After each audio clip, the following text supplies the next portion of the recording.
berawal dari ayat yang sudah familiar di telinga kita, yaitu surat Al-Baqarah ayat yang ke-183. Sebetulnya nantinya surat Al-Baqarah yang berkaitan dengan puasa ini tidak hanya satu atau dua, tapi bahkan 183 sampai dengan 186 itu masih berkaitan dengan puasa. Tapi tentunya tidak kita kaji semuanya dalam ayat-ayat itu. Ayat yang terkait dengan hubungan erat dengan Ramadan saja yang akan kita bahas insyaallah. A'udzubillahi minasyaitonirrajim. Bismillahirrahmanirrahim. Ya ayyuhalladzina amanu kutiba alaikumusiyam kama kutiba alal ladzina min qablikum la'allakum tattaqun. Ayyaman ma'dudat. Itu sampai terus sampai nanti kita ketemu dengan ayat yang ke-185. Syahrul Ramadan alladzi unzila fihi al-Qur'an hudan linnas wa bayyinatun minal huda wal furqan. Faman syahida minkum asy-syahra falyasum. Wa man kana maridan aw ala safarin fa iddatun min ayyamin ukhra. Nah, ini nanti yang berkaitan dengan fikih. Wa man kana maridan aw ala safar. Nah, ini nanti berkaitan dengan fikih. Sebelumnya jemaah sekalian Allah Subhanahu wa taala, sekali lagi karena kita sudah melangkah ke ranah fikih. Ranah fikih itu luas. Secara imam madhab berarti ada 4 imam madhab, maka boleh di antara kita nanti barangkali ada yang berdiskusi terkait dengan pendapat-pendapat para ulama di saat kita menjelaskan tentang fikih. Sekali lagi karena fikih itu luas. Ya ayyuhalladzina amanu kutiba alaikumusiyam kama kutiba alal ladzina min qablikum la'allakum tattaqun. Ini adalah pertama kewajiban puasa, dan yang kedua histori puasa, yang ketiga fadilah puasa. Dalam satu ayat ini. Ayat yang menyampaikan tentang kewajiban puasa berarti jelas ya ayyuhalladzina amanu kutiba alaikumusiyam. Ini kewajiban puasa. Jadi legalitas puasa berhukum wajib itu ayat ini, penggalan ayat ini. Kalau lebih spesifik berarti kata-kata kutiba, diwajibkan. Nah, sisi historisnya adalah kama kutiba alal ladzina min qablikum. Ini historisnya. Artinya tidak hanya umat Islam yang ada kewajiban, ada syariat untuk berpuasa. Tapi umat-umat yang terdahulu pula itu ada syariat untuk berpuasa. Itu sisi historisnya. Kama kutiba alal ladzina min qablikum. Nah, fadilahnya la'allakum tattaqun. La'allakum, semoga kita semuanya menjadi orang-orang yang bertakwa.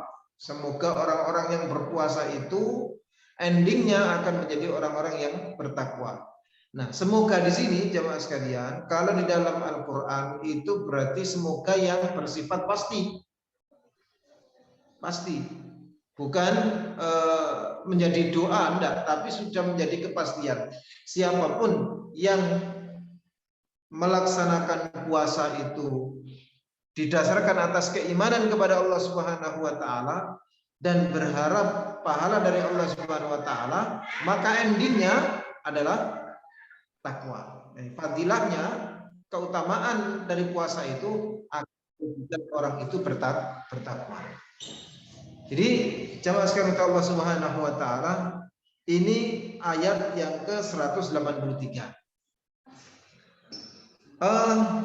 Berkaitan dengan apa yang kita sampaikan tadi, karena puasa ini kan as-shaum al-imsak.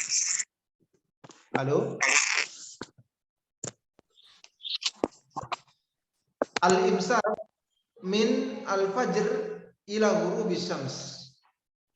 Jadi puasa itu secara bahasa al-imsak, menahan diri dari hal yang bersifat makanan atau minuman, bersifat lahiriah, zahiriyah, sampai yang bersifat batiniyah, ruhiyah.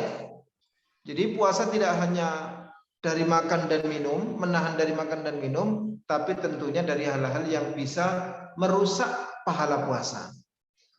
Nah, ini kedua-duanya ranah fikih. Jadi jangan sampai secara pelaksanaan lahiriah puasa kita itu batal, dan jangan sampai pula secara fikih puasanya tidak batal, tetapi pahalanya terkurangi, terkoreksi. Nah, itu juga begitu. Jadi jemaah sekalian Allah Subhanahu wa taala, kalau ada orang yang berpuasa terus dia makan sengaja selain dosa, berarti secara fikih puasanya batal. Kalau ada orang yang berpuasa terus dia ngerasani atau menggunjing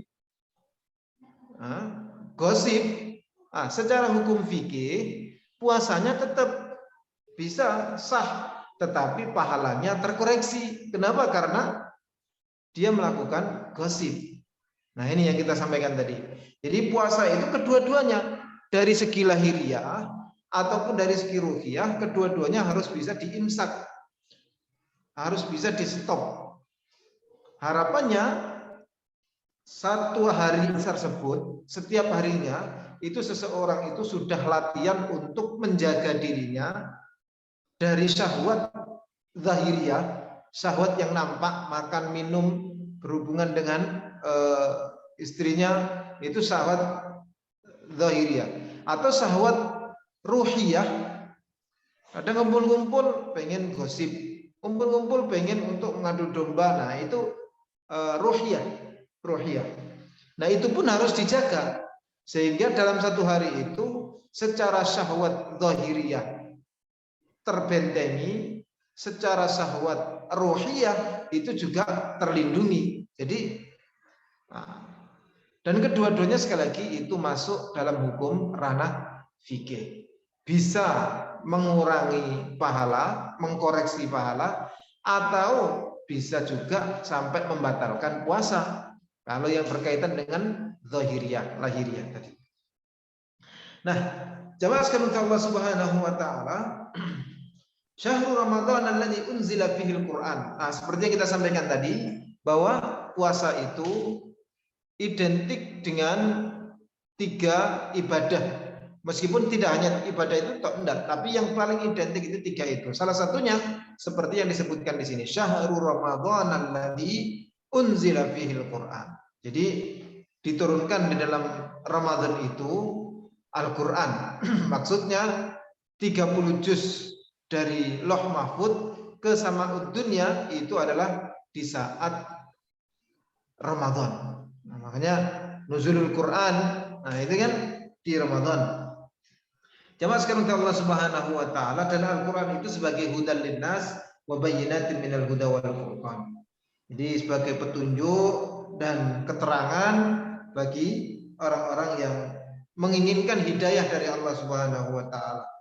Wal furqan, dan juga sebagai pembeda. Salah satu nama Al-Quran itu Al-Furqan, pembeda. Pembeda apa? Pembeda antara al-haq dengan al-batil.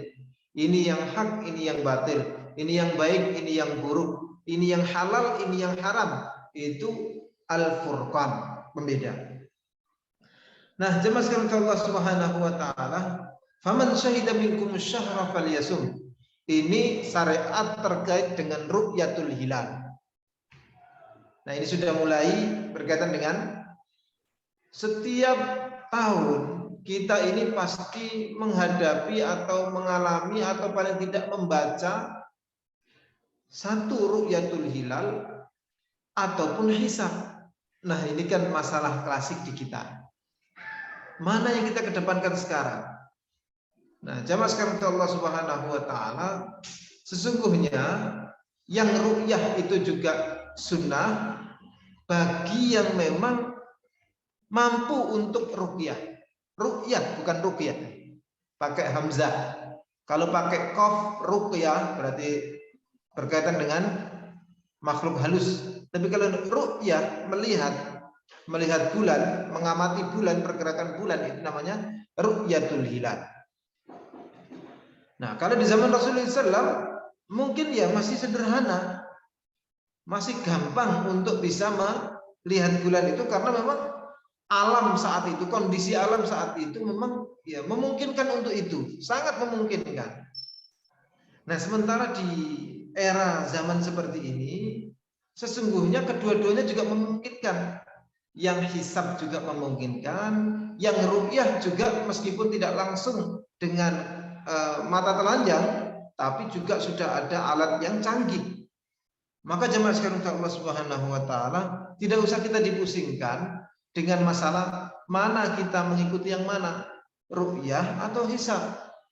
Karena yang hisab pun itu berdasarkan alat, yang ru'yah pun berdasarkan alat. Nah, ini kan kayaknya setiap tahun kita ini dipusingkan dengan masalah itu. Sesungguhnya di dalam hadis Rasulullah SAW sudah dijelaskan untuk menjembatani atau untuk menengahi antara dua hal itu. Ingat bahwa Rasulullah SAW ini kan diutus sejak Rasulullah SAW diutus dan nanti sampai akhir zaman. Maka permasalahan itu tidak hanya terpatok pada ru'yah atau hisab. Bolehlah kita melihat hadis yang lain. Apa itu? Aftiru sumu yauma yasumun nas wa aftiru yauma yuftirun nas. Ini saja. Jadi kita ini disampaikan atau diperintahkan oleh Rasulullah SAW dalam hadis beliau sahih bahwa sumu yauma yasumun nas. Puasalah di saat orang-orang di sekelilingmu itu dalam satu negara kah, dalam satu daerah. Kalau konteks kita berada di satu negara itu berpuasa. Kalau orang satu negara itu berpuasa, ya wis. Maksudnya mayoritas dari negara itu puasa Senin misalkan, mulai hari Senin. Ya wis, kita mulai hari Senin. Wa aftiru, dan berbukalah, maksudnya hari raya. Yauma yuftirun nas, saat di negaramu atau di kawasanmu itu sudah Idul Fitri, ya sudah. Ini adalah apa istilahnya patokan dari Rasulullah SAW yang sangat enak sekali, fleksibel. Tidak langsung hontok-hontokan saya ru'yah, saya hisab. Nah, agaknya hal-hal seperti ini setiap tahun pasti kita dihadapkan dengan ini. Tapi jalan tengahnya, enaknya di dalam Islam itu ya wis, mana entah berdasarkan pada hisab kah atau berdasarkan pada ru'yah, yang penting yang mayoritas di masyarakat kita apa. Dan disitulah. Ya kan jemaah sekalian Allah Subhanahu wa taala, Islam ini sungguh agama yang memberikan solusi. Coba secara logika saja, secara logika. Dalam satu desa misalkan. Nah, pasti kan, mohon maaf ya, saya langsung menyebut ya pasti ada yang Nahdlatul dan ada yang Muhammadiyah. Nah, ini kan saya kira tidak elok juga kalau dalam satu kampung terus separuh itu masih puasa dan yang separuh sudah hari raya. Padahal petunjuk dari Rasulullah SAW sudah jelas. Sumu yauma yasumun nas. Puasalah di saat orang-orang itu puasa, dan aftiru, berbukalah saat orang-orang itu berbuka.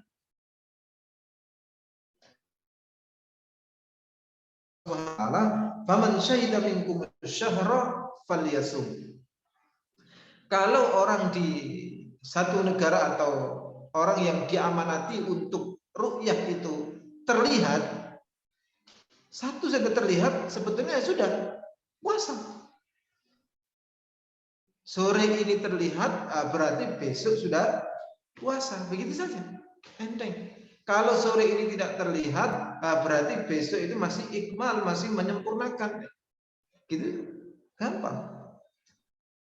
Atau pakai hisab, monggo silakan. Yang pakai hisab, yaitu tadi, kita ini sedang berada di mana. dan masyarakat kita sedang puasa atau sudah berbuka. Nah, itu patokan fleksibilitas, patokan tapi fleksibel, enak. Kita tidak jadi orang yang kaku, kata orang Jawa patok bangkrong. Apa patok bangkrong itu? Orang yang kaku tidak bisa diluk sama sekali, tidak bisa dilenturkan sama sekali. Itu tidak bagus juga. Yang fikih itu biasa lentur, nyantai. Nah, ini jamaah sekalian Allah Subhanahu wa taala. Wa man kana maridan aw ala safarin fa iddatun min ayyamin ukhra. Maka barang siapa yang dalam keadaan sakit atau safar, fa iddatun min ayyamin ukhra, maka hitunglah dan dilaksanakan di hari yang lain, maksudnya qadha. Nah, jamaah sekalian Allah Subhanahu wa taala, para ulama membagi keadaan sakit itu menjadi 3 macam. 3 ya kelihatannya. 3 macam. Yang pertama, orang yang sakit yang tidak ada kemungkinan untuk sembuh secara medis deh, secara medis. Dokter sudah menyampaikan kayaknya ini penyakit menaun. Penyakit yang mungkin ya sudahlah, tinggal nunggu takdir, istilahnya bahasa-bahasa kedokteran. Nanti dengan insya Allah sudah tahu, barangkali ada yang salah satu di sini yang dokter, jenengan sudah tahu lah bagaimana.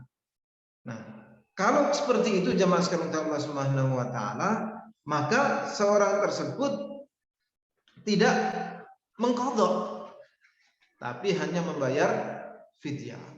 Jadi tidak puasa, wajib tidak puasa dia. Kalau ada orang yang tua sekali, misalkan wa 'alal ladzina yutiqunahu, orang yang susah untuk melaksanakan puasa padahal dia mungkin. Loh, kok ada yang orang susah? Iya, karena dia sudah tua rentah. Wis tua. Jadi kembangnya amben, kata orang Jawa. Tidak bisa kemana-mana. Sakit-sakitan. Ya sudah. Meskipun orang tua teman saya pengen puasa.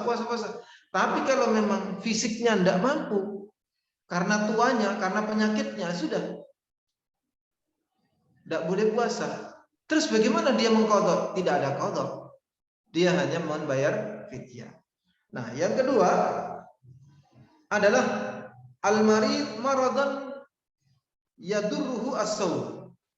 Ada orang yang sakit itu, kalau dia puasa, maka puasa itu yadurru bis-shaum, membahayakan jiwanya, membahayakan dirinya. Orang seperti ini, ya berarti saat sakit itu tidak puasa, tidak diperbolehkan puasa, tetapi dia mengqadha, tetap qadha. Jadi ditunggu kapan sampai selesainya atau sampai sembuhnya, maksudnya. Kalau sudah sembuh, dia mengqadha. Nah, ada yang tipe yang ketiga, orang yang yashukku ma'ahus shaum, kesulitan di saat dia sakit, tapi dan juga kesulitan untuk berpuasa, tapi tidak membahayakan. Nah, ini jamaah sekalian Allah Subhanahu wa taala, posisi orang sakit seperti ini. Jadi dia posisi sakit, seandainya puasa itu ya, berat, tapi tidak membahayakan jiwanya. Nah, tetap dalam syariat Islam ini dimohon untuk berpuasa saja, tapi diqadha di hari yang lain. Nah, jamaah sekalian Allah Subhanahu wa taala, ini memang jadi 3 posisi, 3 keadaan, bukan posisi, keadaan orang yang sedang sakit. Jadi orang yang sakit keras secara medis, orang tersebut ya tidak ada kemungkinan atau kemungkinan kecil sekali untuk sembuh, maka orang ini tidak puasa, tidak diperbolehkan puasa. Terus bagaimana qadhanya atau menggantinya? Ya, tidak ada menggantinya, tapi diganti dengan fidyah. Fidyah itu sendiri ya makan berupa memberikan kepada fakir miskin, satu hari satu fakir miskin dengan makanan yang tidak terlalu kurang atau tidak terlalu berlebih, tengah-tengah. Katakanlah kalau dalam satu daerah itu makanan mewah itu 50, makanan rendah itu 20, maka diambil tengah-tengahnya is 30. Nah, berarti kalau 30 ya tinggal mengalikan saja 30.000 kali 30. Nah, Allah Subhanahu wa taala itu fidyahnya. Ya tidak harus 30.000 ya. Kita sampaikan tadi sesuai dengan harga yang ada di dalam daerah tersebut. Seandainya 10.000 ya berarti 10.000 itu. Makanan 20.000, yang tengah-tengah 10.000, yang tidak enak 5.000. Berarti 10.000. Tengah-tengah tawasul. Ini yang pertama, kondisi yang pertama. Yang kedua tadi adalah orang yang sakit, saat dia puasa, dia akan membahayakan jiwanya. Nah, orang seperti ini tidak berpuasa, iftar, berbuka, tidak berpuasa, tapi diganti dengan di hari yang lain. Bukan bagi orang COVID. Nah, selanjutnya yang sakit, tapi kalau berpuasa sulit, berat untuk melakukan puasa, tapi kalaupun dia berpuasa tidak membahayakan jiwanya. Nah, seperti ini tetap untuk menjaga maslahat kemanusiaan, tetap orang tersebut, orang yang sakit tersebut dianjurkan untuk tidak berpuasa. Dan itu afdalnya tidak berpuasa. Nah, termasuk Allah Subhanahu wa taala ini kalau faman kana maridan au ala safarin. Nah, jamaah sekalian, di dalam safar ini juga ada kriteria. Safar yang bagaimana yang boleh untuk tidak berpuasa. Kan ada rukhsah untuk tidak berpuasa bagi yang musafir. Tapi safar yang bagaimana? Nah, para fuqaha itu berarti ahli fikih, ahli fikih menyampaikan bahwa safarun mubah, safar yang diperbolehkan, safar dengan tujuan yang baik itu maksudnya mubah. Jadi safar untuk umroh, safar untuk haji, safar untuk bisnis, safar untuk pekerjaan, nah ini diperbolehkan. Tapi kalau safarul haram, safar yang haram tidak boleh atau tidak mendapatkan rukhsah berpuasa. Jadi kalau la samahullah, naudzubillah, pergi ke hotel mana dengan tujuan maksud dan tujuan yang jelek. Nah, ini saya kan musafir. Ya, tapi sampean musafir kemana? Ke hotel. Kenapa? Itu menemui si anu. Nah, berarti saat seperti itu, saat safar seperti itu tidak dapat keringanan berpuasa. Artinya tidak boleh berbuka. Ini safar. Nah, jamaah sekalian Allah Subhanahu wa taala. Terus safar yang dalam keadaan bagaimana yang boleh berbuka puasa itu? Nah, jamaah sekalian Allah Subhanahu wa taala, secara jarak ini para ulama juga berbeda pendapat, tetapi dalam kondisi kita modern seperti ini jarak sudah tidak seberapa menjadi pembahasan para fuqaha. Kenapa? Karena perjalanan atau safar sekarang itu tidak pasti bahwa perjalanan jauh itu akan ada kesulitan, atau perjalanan yang jarak dekat itu ada kesulitan atau enak begitu. Tidak. Sebagai contoh saja, seseorang akan melakukan safar atau bepergian ke Jakarta dengan pesawat. Nah, diantarkan oleh keluarganya. Misalkan dari Gresik ke Juanda. Oke, yang mengantarkan ini juga safar, mengantarkan ke Juanda juga safar, yang bertujuan ke Jakarta juga safar.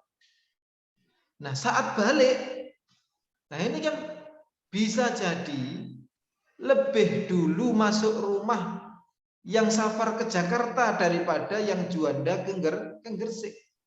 Ada macet, ada ini, ada itu. Kalau safar yang ke Jakarta, terus langsung ke bandara, seret, apalagi rumahnya dekat bandara, ya mungkin sejam atau sejam setengah nyampe mungkin. Tapi kalau sudah kadung macet di perjalanan di tol, itu bisa sampai berjam-jam. Nah, oleh karena itulah jemaah sekalian Allah Subhanahu wa taala, safar yang bagaimana yang diperbolehkan untuk tidak berpuasa itu safar yang bagaimana? Adalah safar yang mengandung masyaqqah. Masyaqqah itu apa? Kesulitan, kesengsaraan dalam bersafar. Jadi kalau safar itu meskipun ya dari sini ke Surabaya misalkan, tapi kalau memang apa istilahnya kan dekat, jaraknya dekat ya, paling ciri dukun sama dengan ke Surabaya paling 2 jam. Iya, tapi kalau kita mendapati masyaqqah, maka disitulah kita mendapatkan rukhsah dari Allah Subhanahu wa taala untuk tidak berpuasa. Boleh mengambil rukhsah itu. Tetapi saat safar itu tidak ada masyaqqah, tidak ada kesulitan, tidak ada kesengsaraan, tidak ada kesusahan, maka meskipun jauh ya sebaiknya tetap berpuasa. Kenapa? Karena ini ada dua kejadian di zaman Rasulullah SAW. Yang pertama, ada saat Rasulullah SAW ini dalam satu kafilah ada yang naik onta, ada yang berjalan. Nah, di saat panas terik itu ternyata ada orang atau ada beberapa sahabat itu yang menjadi payung dari sahabat yang lain. Sahabat tersebut itu tidur terlentang begitu, sementara sahabat yang lain itu menjadi payung supaya agak dingin, teduh begitu. Nah, ternyata diselidiki oleh Rasulullah SAW. Kenapa ini? Yang terbaring itu kenapa? Dia karena lagi puasa Rasulullah. Nah, kondisi seperti itu Rasulullah SAW menyampaikan sebaiknya dia tidak berpuasa. Kenapa? Karena dalam safarnya itu ada masyaqqah kesulitan. Nah, di sisi yang lain Rasulullah SAW juga pernah bepergian, tapi Rasulullah SAW sendiri tetap berpuasa. Nah, dalam kondisi dua fenomena seperti ini, para fuqaha mengambil kesimpulan di saat safar itu ada masyaqqah, maka boleh dan bahkan dianjurkan untuk mengambil keringanan untuk tidak berpuasa. Tapi kalau memang dalam perjalanan itu tidak ada masyaqqah, sopir kita bawa mobil, ada sopir, rumah AC, mobil AC, nanti masuk bandara AC lagi, pesawat AC lagi, jelas lah, sudah pasti. Nanti di bandara dijemput sopir. Nah, kalau tidak ada masyaqqah, ya sebaiknya tidak berbuka. Sebaiknya, kalau tidak ada masyaqqah. Kenapa? Karena memang mengqadha itu lebih sulit. Kenapa lebih sulit? Karena sampai melakukannya sendirian mungkin, atau hanya beberapa orang. Sedangkan kalau dalam puasa wajib kan kita sendiri, keluarga kita semuanya puasa, jadi puasa semangat karena bareng-bareng. Tapi kalau sendirian, masyaqqahnya lebih sulit. Nah, ini jemaah sekalian Allah Subhanahu wa taala, au ala safarin fa'iddatun min ayyamin ukhra, maka hitunglah ya berapa hari kita meninggalkan puasa itu, berapa hari kita tidak berpuasa dalam bulan Ramadan itu, dan disitulah kita harus mengganti. Dan saat mengganti puasa Ramadan, mengqadha, itu tidak bisa dicampur dengan puasa sunnah. Besok Senin sekalian mengqadha puasa. Tidak bisa. Ya maksudnya tidak bisa itu, niatnya tidak boleh dua. Kenapa? Karena beda kelas. Yang satu wajib, mengqadha bulan Ramadan itu wajib. Nah, tidak bisa dicampur dengan yang sunnah. Maka jamaah sekalian Allah Subhanahu wa taala, demikian juga di bulan Ramadan. Karena insya Allah di bulan Ramadan ya pasti melewati hari Senin, pasti melewati Ayyamul Bid. Tapi kalau di dalam bulan Ramadan, hari-hari yang sunnah itu luas, tidak ada. Semuanya fokus milik puasa wajib yaitu Ramadan. Nah, ini jamaah sekalian Allah Subhanahu wa taala, kalau kita lihat di dalam ini, kita belum masuk ke mana? Hadisnya ya. Karena ini merupakan bahasan fikih. Maka ya seperti yang kita sampaikan, fikih luas sekali. Kalau dalam kitab Rawaiul Bayan, tafsir ayatul ahkam, ayat yang kita baca ini ada sekitar 14 pembahasan tentang puasa. Jadi ada satu kitab yang namanya Rawaiul Bayan fi Tafsir Ahkamil Quran. Jadi kitab ini hanya menafsirkan ayat-ayat yang berkaitan dengan hukum Islam. Nah, kalau di dalam kitab itu 2 jilid. Kalau dalam kitab itu, ayat yang kita terangkan ini ada sekitar 14 pembahasan. Nah, pembahasan tentang ini rinci semuanya, ya tentunya membutuhkan waktu yang lama untuk bisa menyelesaikan 14 itu. Saya serahkan ke jenengan semuanya. Kalau memang itu kita pelajari satu persatu, ya insya Allah kita sama-sama belajar. Maksudnya saya membersamai jenengan, mudah-mudahan ilmu kita semuanya bermanfaat. Jadi jemaah sekalian Allah Subhanahu wa taala, jadi dari 14 itu kita baru menerangkan 2 berkaitan dengan marid, orang yang sakit, dan orang yang bepergian. Nah, jemaah sekalian Allah Subhanahu wa taala, tidak enak rasanya kalau saya hanya ngomong sendiri. Barangkali ada pertanyaan atau diskusi. Sekali lagi, madhab itu kan ada 4. Saya membaca madhab ini, dengan madhab itu. Kalau ada hal yang berbeda, monggo silakan untuk kita diskusikan di sini. Mudah-mudahan semuanya bermanfaat. Saya kira itu jamaah sekalian Allah Subhanahu wa taala. Monggo barangkali ada yang perlu didiskusikan. Ihdinas siratal mustaqim, ihdinas siratal mustaqim. Wa akhiru da'wana alhamdulillahirabbil alamin. Assalamualaikum warahmatullahi wabarakatuh. Waalaikumsalam warahmatullahi wabarakatuh.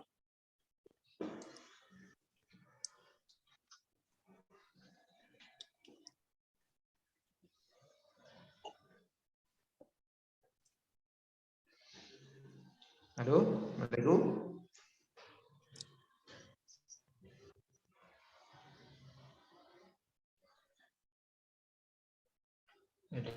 Ada suaranya. Ada pertanyaan? Monggo Bapak Ibu sekalian. Baik yang kita istilahnya kita bicarakan tadi atau di luar yang kita bicarakan.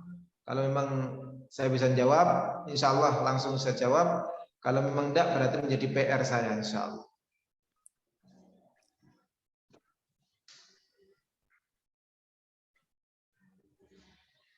Baik, Pak Ustadz, saya mau ada pertanyaan ini yang terkait dengan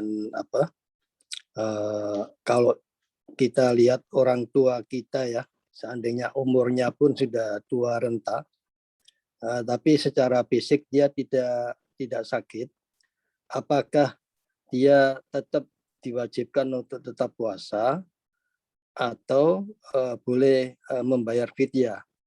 Karena secara fisik memang sehat dan untuk puasa sampai sehari penuh itu juga dikhawatirkan ketidakmampuan fisiknya itu. Nah ini gimana nih Pak Ustadz? Apakah bisa membayar fidyah atau tetap berkewajiban puasa? Jadi saat tua renta, ini dikembalikan kepada kemampuan dari yang bersangkutan. Dan tentunya kita sebagai anak atau kita sebagai menantu atau apa, kita ada kewajiban untuk bisa memperkirakan orang tua saya ini mampu atau tidak. Tapi kadang-kadang orang tua itu apa istilahnya ya, ngeyel, saya bisa. Nah, zaman sekarang Allah Subhanahu wa taala, semasa dia atau beliau itu bisa, maka ya tetap diwajibkan.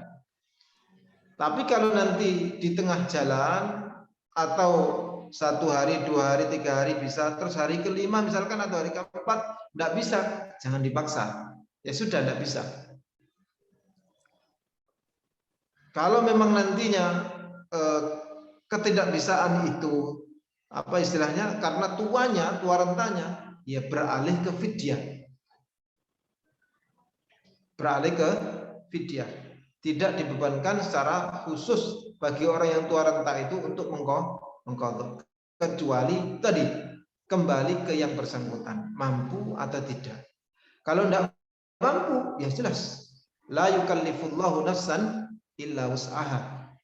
Kalau tidak mampu, berarti ya tidak ada kewajiban bagi dia untuk melakukan puasa itu, dan juga gantinya bukan mengqadha tapi fidyah. Jadi seperti itu. Monggo dengan amati, kalau memang orang tua kita itu mampu, berarti silakan untuk berpuasa. Sedangkan yang kita bahas tadi adalah sakit, orang tua yang sakit, sudah tua dan sakit sekalian, nah sudah beralih ke fidyah gitu saja. Jadi saya kira itu. Wallahu a'lam bishawab. Terima kasih Pak Ustadz.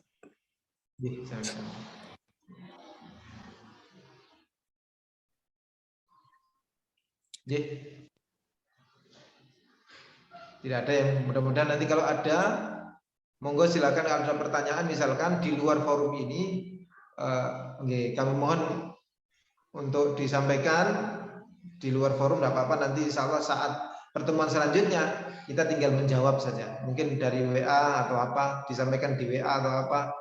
Nah, monggo silakan, kita persilakan, kita belajar. Mudah-mudahan dengan kita berthalabul ilmi, dengan belajar ini bisa menambah wawasan dan juga keberkahan dari ilmu dan umur kita semuanya. Amin ya rabbal alamin. Amin. Ya, saya menambahkan aja Pak Ustadz, terus terang aja ini kami kan juga tidak begitu banyak ya pengetahuan tentang fikih ya.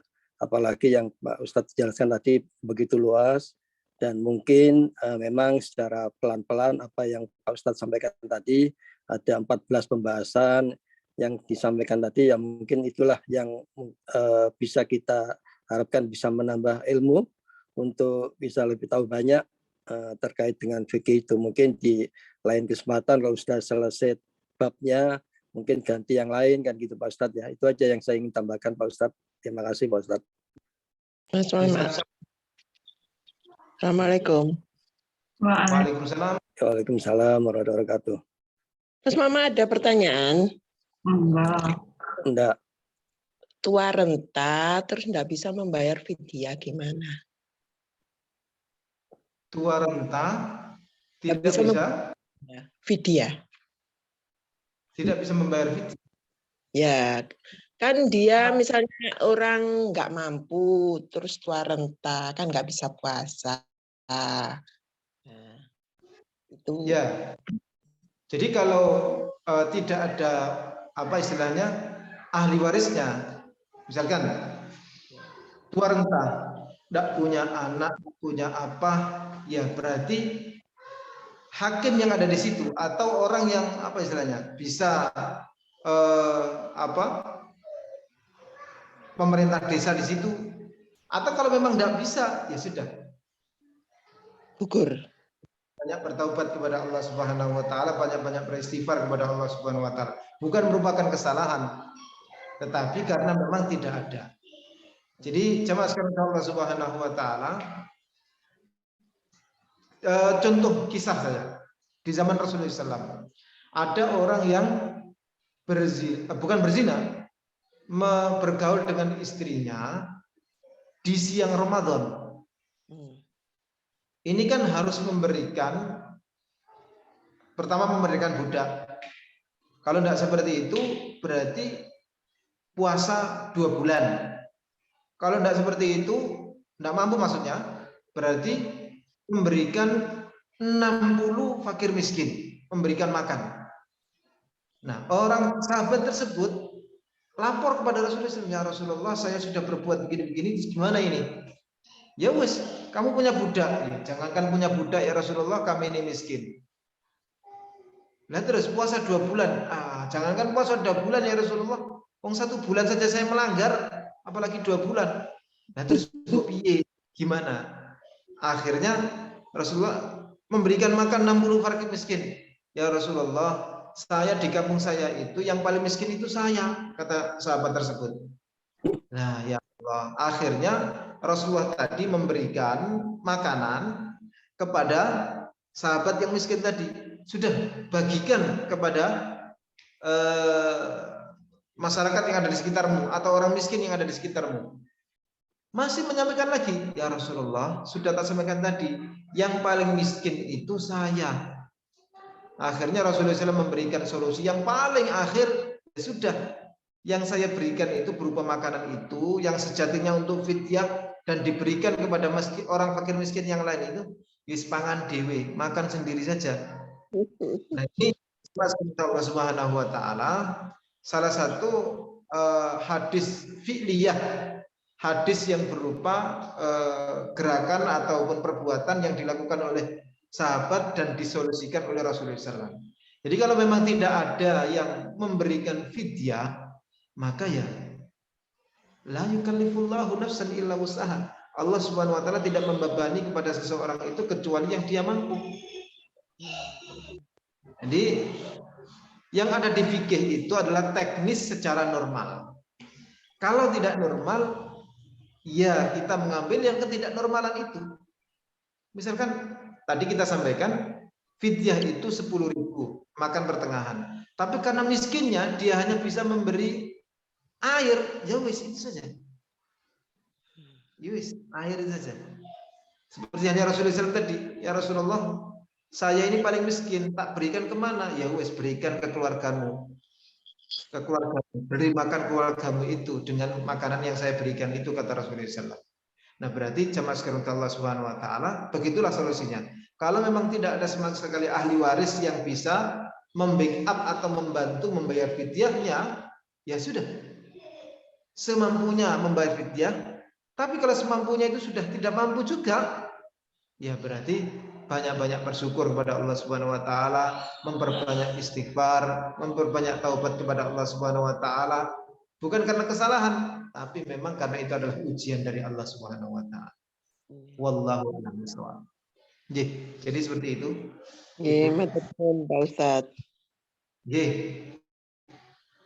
Jelentrehnya seperti itu, insyaallah. Allah a'lam. Ada pertanyaan lagi? Monggo, nyantai. Ayo, kanca-kanca, sapa sing takok. Cukup sekian ya. Nanti kalau ada pertanyaan, monggo minta tolong, mohon maaf Pak Muslim barangkali. Atau nomor saya bisa di-share ke teman-teman. Nanti kalau ada pertanyaan, ya bismillah. Kalau bisa jawab, langsung kita jawab. Kalau memerlukan pertemuan ini, berarti nanti di pertemuan selanjutnya kita terangkan, insya Allah. Nggih, Pak Ustadz. Saya kira itu. Terima kasih atas perhatiannya. Jazakumullah khairan. Mudah-mudahan bermanfaat untuk saya pribadi dan juga para jemaah sekalian. Amin. Ya Rabbal Alamin. Terima kasih. Waalaikumsalam warahmatullahi wabarakatuh. Terima kasih Pak Ustadz. Bismillah.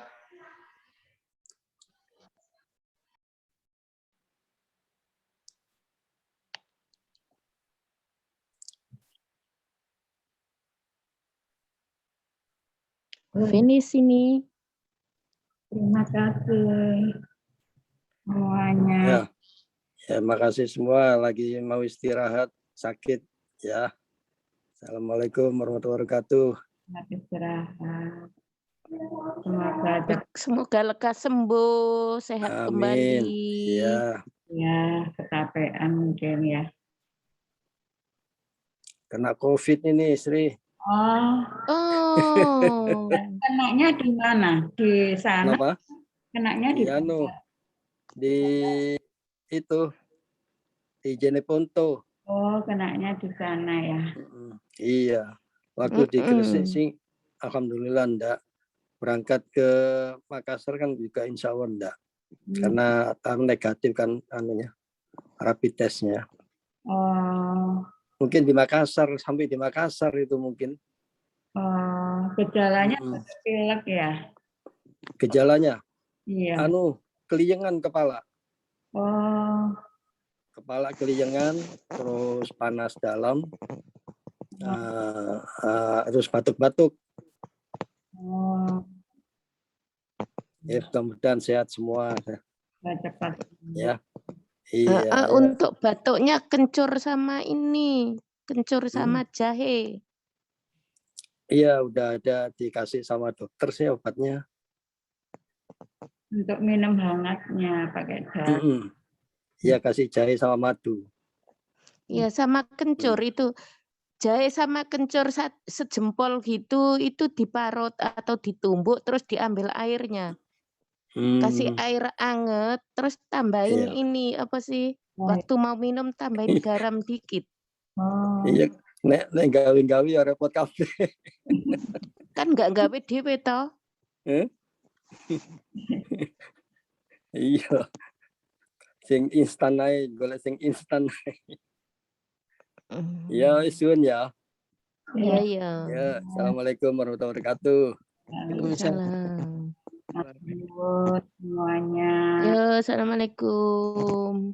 Warahmatullahi